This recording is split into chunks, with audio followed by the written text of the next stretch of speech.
प्राचीन काल में दक्षिणी अरब के एक समृद्ध और शक्तिशाली साम्राज्य सभा में एक ऐसी रानी का शासन था जिसकी बुद्धिमत्ता, सौंदर्य और नेतृत्व की ख्याति दूर दूर तक फैली थी।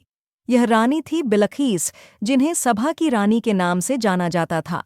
सभा का साम्राज्य, जिसे आज के यमन के क्षेत्र से जोड़ा जाता है, अपनी व्यापारिक समृद्धि और सांस्कृतिक वैभव के लिए प्रसिद्ध था। वहाँ के लोग सूर्य और चंद्रमा की पूजा करते थे और उनका समाज संगठित और समृद्ध था।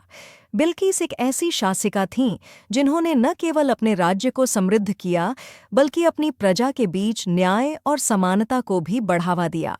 उनकी बुद्धि और दूरदर्शिता की कहानियाँ आज भी प्रेरणा देती हैं। रानी बिलकीस की कहानी का सबसे महत्वपूर्ण हिस्सा तब शुरू होता है जब उनकी ख्याति हज़रत सुलेमान, जो एक महान नबी और इज़राइल के राजा थे, तक पहुंची। सुलेमान को ईश्वर ने अपार बुद्धि, धन और चमत्कारी शक्तियां प्रदान की थीं। वे न केवल इंसानों बल्कि पशु पक्षियों और जिन्हों पर भी शासन करते थे। एक दिन सुलेमान के दरबार में एक हुदहुद, हूपो पक्षी, ने आकर एक अनोखी खबर सुनाई।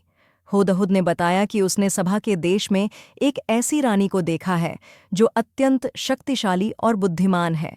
उसने यह भी बताया कि वहाँ के लोग सूर्य की पूजा करते हैं, जो कि एकमात्र ईश्वर की पूजा के विपरीत है।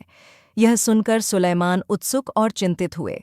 उन्होंने हुदहुद से कहा कि वह रानी बिल्कीस को एक पत्र ले जाए, जिसमें उन्हें एकमात्र ईश्वर की पूजा स्वीकार करने और सुलेमान के दरबार में आने का निमंत्रण हो।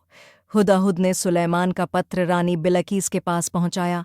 पत्र में लिखा था, सर्वशक्तिमान ईश्वर के नाम से, जो अत्यंत दयालु और कृपालु है, मेरे खिलाफ विद्रोह न करो और मेरे पास आकर आज्ञाकारी बनो। पत्र पढ़कर बिलकीस ने अपनी प्रजा के सलाहकारों को बुलाया और इस मामले पर विचार विमर्श किया। उनके सलाहकारों ने सुझाव दिया कि युद्ध की तैयारी की जाए, क्योंकि सभा का साम्राज्य शक्तिशाली था और वे किसी के सामने झुकना नहीं चाहते थे। लेकिन बिल्कीस ने अपनी बुद्धिमत्ता का परिचय देते हुए कहा कि युद्ध से केवल विनाश होगा। उन्होंने सुलेमान की शक्ति और बुद्धि के बारे में सुना था और यह समझ लिया था कि वह कोई साधारण राजा नहीं है। इसलिए उन्होंने सुलेमान को उपहार भेजने का निर्णय लिया ताकि उनकी मंशा को परख सकें। बिल्कीस ने सुलेमान के लिए सोने, जवाहरात और कीमती सामानों से भरे कई उपहार भेजे। जब ये उपहार सुलेमान के दरबार में पहुंचे तो उन्होंने इन्हें ठुकरा दिया। सुलेमान ने कहा कि ईश्वर ने उन्हें इससे कहीं अधिक धन और शक्ति दी है और वे चाहते हैं कि बिल्कीस और उनकी प्रजा सच्चे ईश्वर की पूजा करें। उन्होंने हुदहुद के माध्यम से बिल्कीस को एक और संदेश भेजा, जिसमें उन्होंने स्पष्ट किया कि यदि बिल्कीस उनके निमंत्रण को स्वीकार नहीं करेंगी तो सुलेमान अपनी सेना के साथ सभा पर चढ़ाई करेंगे। यह संदेश पाकर बिल्कीस ने सुलेमान के दरबार में जाने का फैसला किया। वह जानती थीं कि सुलेमान कोई साधारण शासक नहीं है और उनकी शक्ति और बुद्धि का मुकाबला करना आसान नहीं होगा। उन्होंने अपने साम्राज्य की व्यवस्था को सुचारू रूप से चलाने के लिए निर्देश दिए और एक शानदार काफिले के साथ यरूशलेम की ओर प्रस्थान किया। उनका काफिला इतना भव्य था कि उसकी चमक और वैभव देखकर लोग आश्चर्यचकित हो जाते थे।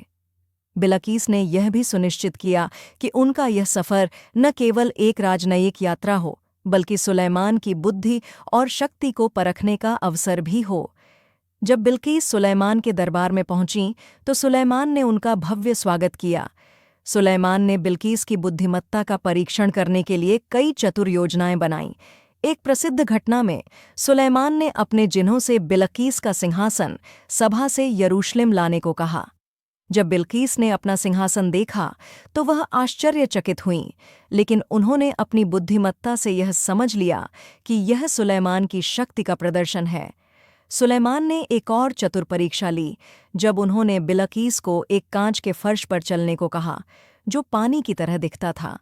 बिल्कीस ने पहले तो इसे पानी समझकर अपनी पोशाक ऊपर उठाई, लेकिन फिर समझ गई कि यह कांच का फर्श है। इस घटना ने उनकी विनम्रता और समझदारी को उजागर किया। सुलेमान और बिल्कीस के बीच कई गहन चर्चाएं हुईं। सुलेमान ने उन्हें एकमात्र ईश्वर की पूजा के बारे में बताया और सूर्य पूजा की व्यर्थता समझाई। बिल्कीस, जो पहले सूर्य की पूजा करती थीं, सुलेमान की बातों से प्रभावित हुईं। उनकी बुद्धि और सुलेमान के चमत्कारों ने उन्हें यह विश्वास दिलाया कि सच्चा मार्ग एकमात्र ईश्वर की पूजा है। उन्होंने सुलेमान के मार्गदर्शन में एकेश्वरवाद को स्वीकार किया और अपने साम्राज्य में इसे लागू करने का संकल्प लिया। कहानी के कुछ संस्करणों में यह भी उल्लेख है कि बिलकीस और सुलेमान के बीच एक गहरा बौद्धिक और आध्यात्मिक संबंध स्थापित हुआ। कुछ परंपराओं में यह भी कहा जाता है कि उनकी शादी हुई, हालांकि इस बात का कोई पुख्ता ऐतिहासिक प्रमाण नहीं है। बिलकीस अपने साम्राज्य में वापस लौटीं और वहां उन्होंने अपने लोगों को एकमात्र ईश्वर की पूजा का संदेश दिया। उनकी बुद्धिमत्ता और नेतृत्व ने सभा को और अधिक समृद्ध बनाया। रानी बिल्कीस की कहानी न केवल उनकी बुद्धि और शक्ति की कहानी है, बल्कि यह भी दर्शाती है कि कैसे सच्चाई और ज्ञान किसी भी व्यक्ति को सही मार्ग पर ले जा सकते हैं।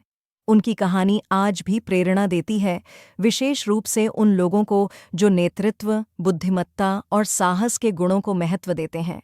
बिल्कीस की विरासत यह सिखाती है कि सच्चाई की खोज में विनम्रता और खुले दिमाग का होना कितना आवश्यक है।